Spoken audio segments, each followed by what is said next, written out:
இயேசு கிறிஸ்துவின் இனிதான நாமத்தில் இன்றைய ஆவிக்குரிய சிந்தனைக்கு உங்களை அன்புடன் வரவேற்கின்றோம்.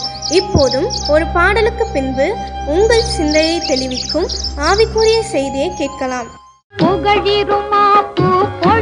பொறாமை, பகை, அநியாயம், பாவம் செய்ய அன்பே பிரதானம், சகோதர அன்பே பிரதானம். ஆண்டவர் இரட்சகருமாக இயேசுவின் இனிதான நாமத்தினால் உங்களை வாழ்த்துகிறேன். இந்த நாள் நம்முடைய ஆவிக்குரிய சிந்தனைக்காக பிலிப்பியருக்கு எழுதின நிருபம் 2ஆம் அதிகாரம் 4ஆம் வசனத்தை நான் வாசிக்கிறேன். அவனவன் தனக்கானவைகளை அல்ல பிறருக்கானவைகளையும் நோக்குவானாக. தனக்குரியது என்று ஒரு சுயநலத்தோடு பார்க்காமல் பிறருக்குரியவர்களையும் நோக்குவான, அவர்களுக்கு வேண்டியதையும் செய்ய வேண்டும், அவர்களையும் மேன்மையாக எண்ண வேண்டும். இந்த வார்த்தைகள் அதை தான் சொல்லுகிறது. ஆனால் இந்த நாட்களை பார்க்கும் பொழுது சுயநலம் மேலோங்கி நிற்கிற ஒரு காலகட்டத்துக்கு நம்ம வந்துட்டோம்.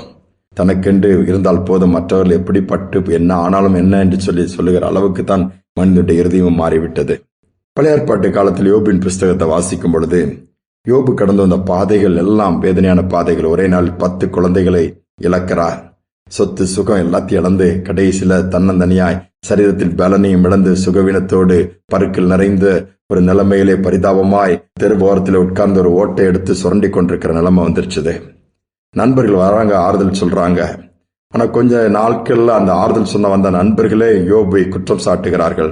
நீ தப்பு பண்ணிருப்பா, உன் வாழ்க்கை சரியில்லை, நீ ஏதோ பண்ணிருக்க, அதனாலதான் ஆண்டவர் ஒன்று அடிச்சிட்டாருங்கிற அளவுக்கு நண்பர்களே பல விதத்தில் யோபுவை காயப்படுத்துகிறார்கள். ஏற்கனவே உடைந்து ஒன்றுமில்லாமல் போன யோபு இதனாலும் பாதிப்பு அதிகமாகிறது. இதை ஆண்டவர் பார்த்து கொண்டே இருந்து நண்பர்கள் மேல் கோபப்படுகிறார்.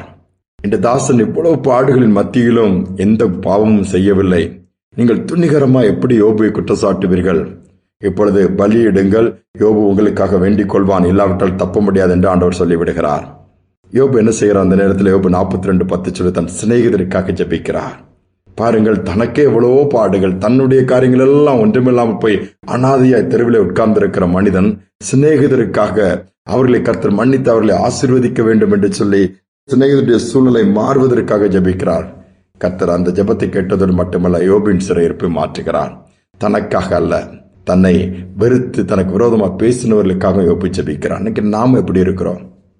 ஒரு இடத்துல ஒரு 100 பேரை கூட்டி ஒரு பலூன் ஒவ்வொரு கையிலும் கொடுத்து ஊத சொன்னார்கள். அதை ஊதி கட்டி தங்கள் பெயர்களை அந்த பலூன்ல எழுத சொல்றாங்க. உடனே அவங்க வேகமா தங்கள் பெயர்களை எழுதிட்டாங்க.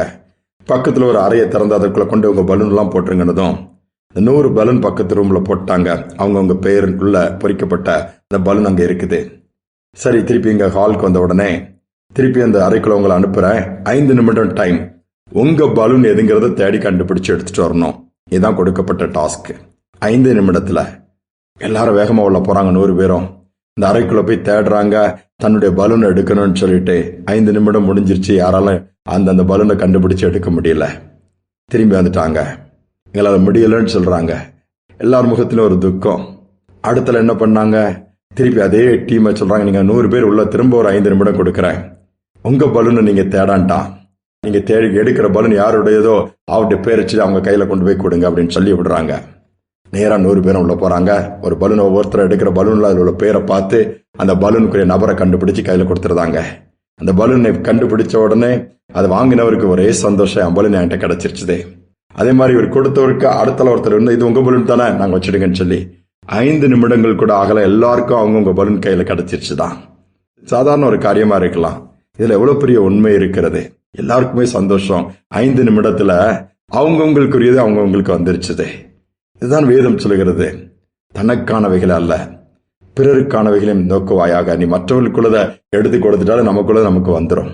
இன்னைக்கு நாம என்ன பண்றோம்? மற்றவர்களுக்குள்ள நம்ம கையில கிடைச்சாலும் அதை தூக்கி கொடுக்க மறுக்கிறோம். நமக்குள்ள தேடிக்கொண்டே இருக்கிறோம். இதனால் நிம்மதி போய்விடுகிறது, சந்தோஷம் போய்விடுகிறது. நம்மிடத்தில் இருக்கிறதை உதவி கேட்கிறவர்களுக்கு கொடுப்போம். மற்றவர்களுக்குடைய நம்மிடத்தில் இருந்தால் அதை அவர்களுக்கு தேடி பிடிச்சு கையில கொடுப்போம். நமக்குரியது தானாகவே தேடி நம்மிடம் வரும். கர்த்தர் அப்படித்தான் எதிர்பார்க்கிறார். இயேசுவானவர் தன்னையே பலியாய் கொடுக்கவில்லையா? அதற்காக பிதாவானவர் சும்மா விட்டு விட்டாரா? எல்லா நாமத்திற்கும் மேலான நாமத்தை கொடுத்தது மட்டுமல்லாமல் மனுக்குலத்தையே அவர் கையில் கொடுத்தார். ஜெபிப்போமா? எங்கள் அன்பின் தகப்பனே, இந்த நல்ல நாளுக்காக தருணத்திற்காக நன்றி செலுத்துகிறோம். அநேக நேரம் நாங்கள் சுயநலத்தோடு வாழ்கிறோம் அப்பா. எங்களுடைய காரியத்தை முக்கியத்துவம், என் குடும்பம், என் பிள்ளைகள், என் வேலை, என் பொருள் என்று சொல்லி. நீங்க அப்படி இல்லப்பா. இப்படி வார்த்தையாக தான் சொல்லுகிறது. எத்தனையோ ஜனங்கள் சந்தோஷம் இல்லாமல், சமாதானம் இல்லாமல், தேவையோடு, வேதனையோடு, பலவீனத்தோடு அவருக்கெல்லாம் உதவி செய்ய முடியும், ஜெபிக்க முடியும். இன்னும் சொல்ல போனால் யோபு தன் சிநேகிதருக்காக ஜெபிக்கிறான். விரோதமாய் பேசின சிநேகிதருக்காக ஜெபிக்கும் பொழுது யோபின் சிறையிருப்பு மாறுகிறது. ஒவ்வொரு காலங்களும் ஜெபிக்கிறவர்களாய், செயல்படுகிறவர்களாய், உதவி செய்கிறவர்களாய் மாற்றுங்க. எங்கள் சுயநலங்கள் எல்லாம் மாறட்டும். மற்றவர்களை நேசிக்க, மற்றவர்களுக்கு அன்பு பாராட்ட, மற்றவர்களுக்குரியதை அவர்களுக்கு கொடுத்து உற்சாகப்படுத்த எங்களுக்கு உதவி செய்யும். தாழ்த்தி ஒப்புக் கொடுக்கிறேன். இதை கேட்டுக்கொண்டிருக்கிற ஒவ்வொரு பிள்ளைகளுக்கும் இப்படிப்பட்ட கிருபை உண்டாகட்டும். பெரிய மாற்றத்தை எங்களுக்குள் கொண்டு வாங்க. துதிகனமே ஏற்றுக்கொள்ளும் இயேசுவின் நாமத்தில் பிதாவே, ஆமேன், ஆமேன். நமக்காக அல்ல, பிறருக்காகவும் அவர்களுடைய காரியங்களையும் சற்று கவனிப்போம், உதவி செய்வோம். கர்த்தர் நம்முடைய காரியங்களை ஜெயமாய் மாற்றிக் கொடுப்பார். இந்த சிந்தனையோடு நாளை தொடருவோம்.